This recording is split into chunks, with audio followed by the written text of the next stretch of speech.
आप नाम लीजिए, असली विलेन अगर वो हैं तो नाम लीजिए, और नहीं है तो बताइए कि कौन है मंत्री और उनके पुत्र जो दुबई में मुलाकात करते हैं। या ये कल्पना है? ये कोरी कल्पना नहीं है, ये वृत्त चित्र नहीं है, धुरंधर वृत्त चित्र नहीं है। धुरंधर मूवी जब शुरू होती है तो सीधा पहले ही कहती है कि सत्य घटनाओं पर आधारित ये फिल्म है, और बजाबता उसका जिक्र करते हैं। मुंबई जो टेरर अटैक हो रहा है उसके ऑडियो वो रिलीज कर रहे हैं।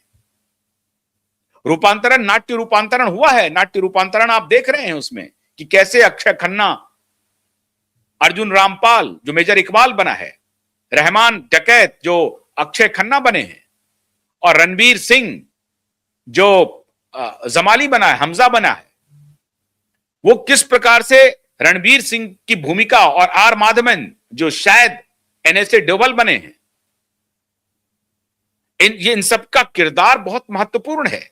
तो ऑलमोस्ट ये सत्य घटनाओं पर आधारित है। थोड़ा बहुत इसमें फिल्मांकन के लिए जो थोड़ा रोमांटिसिज्म है, इस सबका जिक्र किया गया है, वो अलग विषय हो सकता है, लेकिन पूरी तरह से ये मूवी सत्य घटनाओं पर आधारित है। और उसमें अगर ये फिल्म 70 mm पर डंके की चोट पर डिक्लेयर कर रहा है कि भारत सरकार का एक मंत्री और उनका पुत्र दुबई में पाकिस्तानी हैंडलर से मुलाकात करता है और प्रिंटिंग के मटेरियल को एक्सचेंज करता है, तो वो मंत्री कौन है, उनका पुत्र कौन है? आशंका तो हो रही है कार्तिक चिदंबरम पे, आशंका हो रही है पी चिदंबरम पे। सत्यता की पुष्टि क्यूबाइड नेटवर्क नहीं करती है, लेकिन आशंका तो व्यक्त की ही जा सकती है। क्यों आशंका व्यक्त की जा सकती है? क्योंकि अरविंद मायाराम इन्वेस्टिगेशन के घेरे में है। वो जो सीनियर ब्यूरोक्रेट थे, जो फाइनेंस सेक्रेटरी थे, और अरविंद मायाराम से पी चिदंबरम जी की साठगांठ अच्छी रही है। और साहब जब प्रणब मुखर्जी उसको ब्लैकलिस्ट करते हैं तो आप दोबारा ब्लैकलिस्ट को खत्म क्यों करते हैं? फिर उनको सैंक्शन क्यों कर देते हैं? फिर उनको कॉन्ट्रैक्ट क्यों दे देते हैं? तो सवाल तो स्पष्ट है। इसलिए धुरंधर मूवी में जो इशारा किया है वो इशारा आपकी तरफ जा रहा है। 2004 में कॉन्ट्रैक्ट देने वाले पहले वित्त मंत्री आप हैं, फिर उसको आगे बढ़ा रहे हैं, और फिर 2010 में ब्लैकलिस्ट होता है दूसरे वित्त मंत्री के द्वारा, और फिर जब आप वित्त मंत्री बन के आते हैं तो फिर आप कॉन्ट्रैक्ट दे देते हैं, ब्लैकलिस्ट को उठा लेते हैं, इस लिफ्ट को लिफ्ट कर लेते हैं, बैन को हटा देते हैं। विलेन भारत के अंदर है, और भारत सरकार 2014 में आने के बाद इस पर जांच बिठा चुकी है, लेकिन कुछ भी सामने नहीं आ रहा है। क्या हो रहा है? गिरफ्तारी क्यों नहीं हो रही है?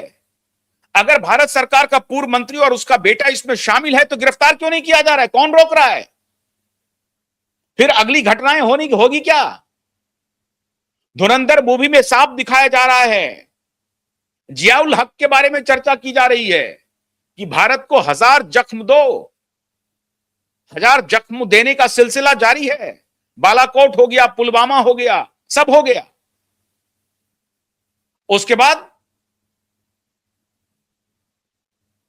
अभी घटना हो गई कश्मीर में, ऑपरेशन सिंदूर के पहले, फिर और इंतजार कर रहे हैं। तो जो भारत के हैंडलर हैं उन्हें गिरफ्तार कीजिए।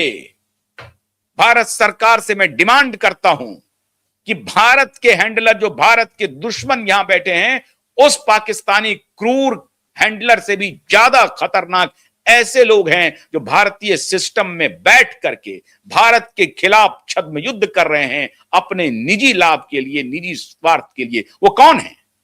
उसका नाम डिक्लेयर करे भारत सरकार। इशारों में काम नहीं चलेगा। आप सिर्फ कबड्डी खेलेंगे, आरोप लगा करके निकल जाएंगे और निकलने देंगे।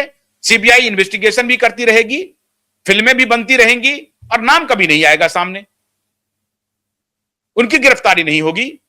यह देश प्रेम नहीं है। तो माननीय मोदी जी, अब आपसे देश सवाल पूछ रहा है, आप गिरफ्तार क्यों नहीं कर रहे हैं? उनके खिलाफ ये इन्वेस्टिगेशन क्यों नहीं कर रहे हैं? फिर धुरंधर मूवी आएगी, फिर होगा, फिर वो पैसा कमा लेगा, निकल जाएगा, हो गया। ये क्या चल रहा है देश में? फिल्में बनती रहेंगी, और वो मनोरंजन के लिए फिल्में बनेंगी क्या? ये फिल्म मनोरंजन के लिए नहीं है। तो अगर यह फिल्म मनोरंजन के लिए नहीं है तो इस पर कार्रवाई कब होगी? जो असली देशद्रोही है उसके बारे में आपको जानकारी है, सब जानकारी है आपको। जब सब जानकारी है तो एक्शन कब होगा? और तीसरा टर्म आपका चल रहा है, 2014 से ही आपको इस बात की जानकारी है कि इतना बड़ा खेल चल रहा है देश में। फिर आप किसे बचा रहे हैं, क्यों बचा रहे हैं? सवाल आप पर भी उठेगा, उठेगा, यह पूरा देश सवाल करेगा आपसे। प्रधानमंत्री जी और हमारी जो वित्त मंत्री हैं, उनके तरफ से कोई बयान नहीं आ रहा है। क्या खेल चल रहा है साहब? क्या अभी भी कोई मोल है इस सिस्टम में? और अगर है तो देश बर्दाश्त नहीं करेगा, देश को जवाब देना पड़ेगा सरकार को। उन लोगों की गिरफ्तारी करनी पड़ेगी जिसने देश के साथ गद्दारी की है, देश का सौदा किया है। डेलारू कंपनी का क्या पूरा कॉन्ट्रैक्ट है, कैसे उसको दिया गया, कौन कौन उसमें शामिल है? फिल्म में अगर मंत्री और पुत्र की बात की गई है तो वो कौन है? कौन है बताए? वो नाटक नहीं है, फिल्म।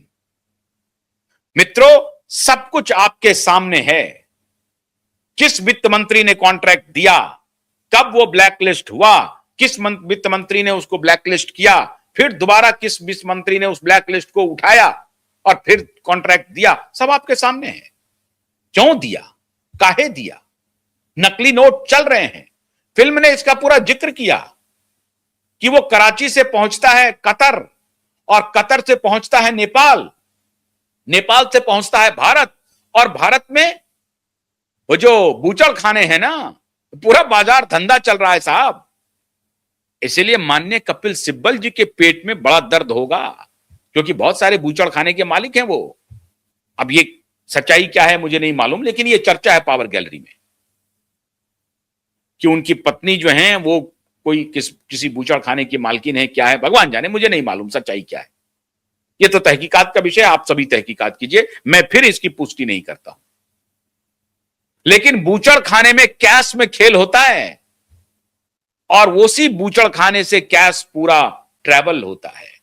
तो सोचिए, सैकड़ों हजारों करोड़ ब्लैक मनी आपके इकोनॉमी में इंफ्यूज किया जा रहा है और कोई उसका नाम लेने वाला नहीं है।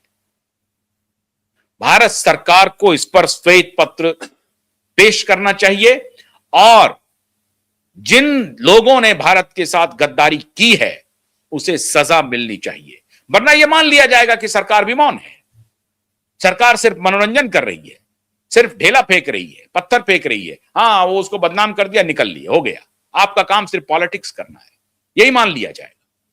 देश पॉलिटिक्स नहीं, ये खून के धब्बे जो मासूमों के लगे हैं ना, वो उसको आपको उसकी इज्जत रखनी पड़ेगी मिलौद, माननीय प्रधानमंत्री जी। तो माननीय प्रधानमंत्री जी, मैं आपसे आग्रह कर रहा हूं कि जो असली विलेन है धुरंधर का, उसकी गिरफ्तारी का वक्त आ गया है। जांच शुरू कीजिए और देश को बताइए, देश को बताइए। बहुत बहुत शुक्रिया, नमस्कार।